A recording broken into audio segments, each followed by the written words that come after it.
Բարի լույս, մեր Աստծո սուրբ խաղաղությունը Հայաստանիս, հայազգիս և հայերիս բոլորի օջախներում, թող Աստծո խաղաղությունը, սերը, լույսը,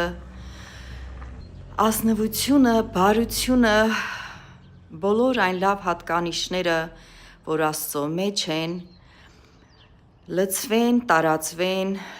բոլորիս ընտանիքներում, Աստված օրհնի այս նոր սկսված օրը, թող ամեն մեկիս կյանքում հրաշալի փոփոխություններ գրանցվեն, բարի լուրեր գրանցվեն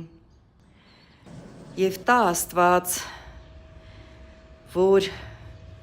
յուրաքանչյուր հային մոտեցող փորձանքները, փորձությունները միայն լավ ու բարի հաջողություններով պսակվեն, լավ ու բարի հաղթանակներով գրանցվեն, Աստված օրհնի, թվում է թե մշուշոտ օր է, մռայլ է, բայց այդ ամպիկների տակից ժպտում են այս ծաղկած գեղեցկուհիները, բնության զարթոնք է։